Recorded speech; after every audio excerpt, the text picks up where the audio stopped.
우선 뭐 물리적 거리두기가 아주 극단화된 미래 사회를 묘사한 작품 중에 아이작 아시모프의 그 The Naked Sun이라는 벌거벗은 태양이라고 국내에도 소개가 된 적이 있는데, 그 작품은 뭐 그냥 다들 혼자 살죠.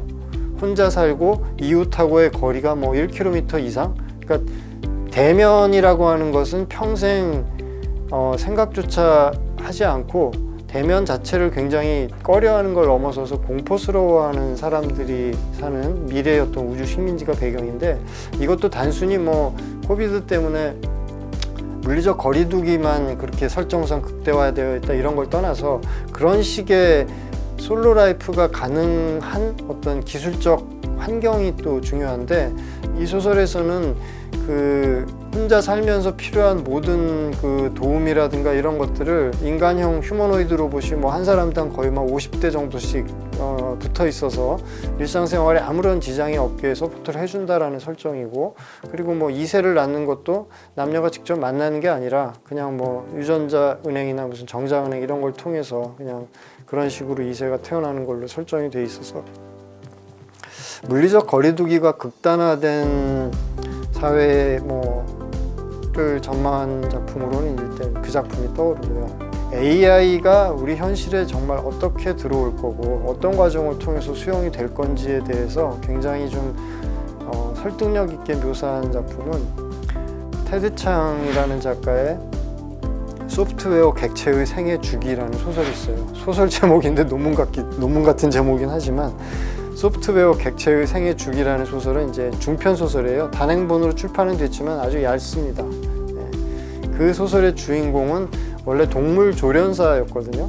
그런데 새로운 일을 제안을 받은 게 몸체를 지닌 AI를 맡아서 몇 년 동안, 쉽게 말해서 좀 사회화 과정을 멘토링을 해주는 일을 이제 의뢰를 받은 거죠. 인간 사회 속에서 인간 사회 구성원의 하나로서 같이 살기 위해서는 얘네들도 또 인간의 어떤 사회성이라는 걸 학습을 해야 되거든요.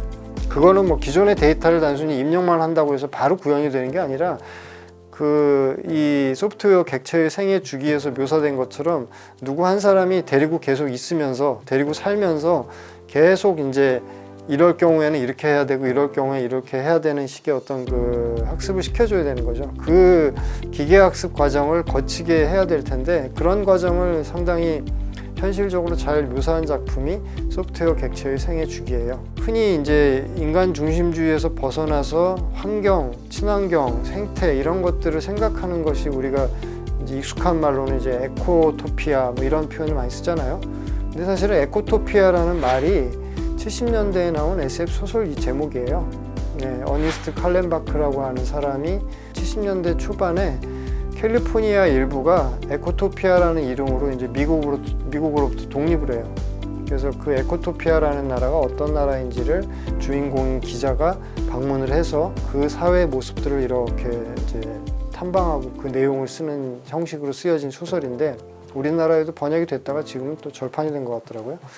에코토피아의 사회의 특징은 지금 이제 우리가 많이 쓰고 있는 공유경제 모델이 이미 그 사회에서는 다 기본적으로 세팅이 되어 있고, 기본적인 의식주를 영위하는 데 필요한 최소한의 노동만 하면 그 나머지 시간들은 그냥 각자가 자기의 어떤 자아 실현을 위한 자유로운 활동이 보장이 되는 사회. 한 사람 한 사람이 다 환경과 더불어서 어떤 새로운 어떤 행복의 가치라든가 행복의 본질 같은 거를 얼마든지 외부로부터의 어떤 개입이나 뭐 부당한 그 영향이나 이런 것 없이 추구할 수 있는 그런 사회적 조건을 만들어주는 그런 이념이 실현된 사회로 에코토피아가 묘사가 되고 있고요.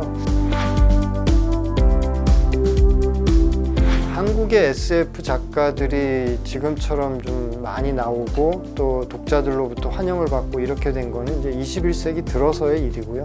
근데 지금 현재 우리나라에서 SF 작가분들이 많이 독자들로부터 호응을 받는 작품들은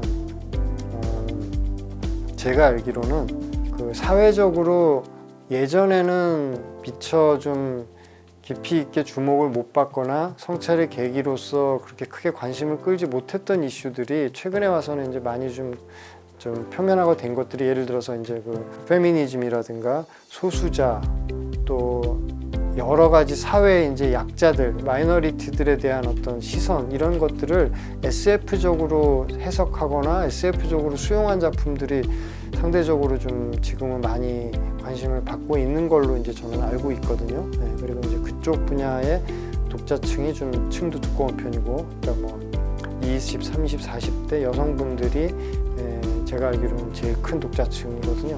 우리가 빛의 속도로 갈 수 없다면에 들어가 있는 표제작도 그렇고 김초엽 작가 작품의 주인공들도 다 보면 여성이죠. 여성이면서 뭐 우주 비행사이기도 하고 이런 그런 게 잘 돼 있죠.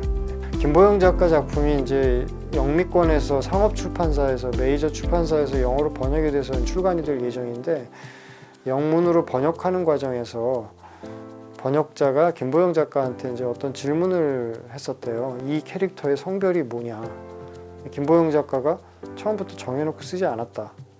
근데 영어에서는 항상 he 아니면 she가 돼야 되니까 번역자가 그거에서 좀 당혹스러움을 느꼈나 봐요. 그래서 그 어떤 그 고착화되고 정형화된 어떤 성 역할이라고 하는 것도 SF에서는 거기로부터 좀 자유로우려고 하거든요.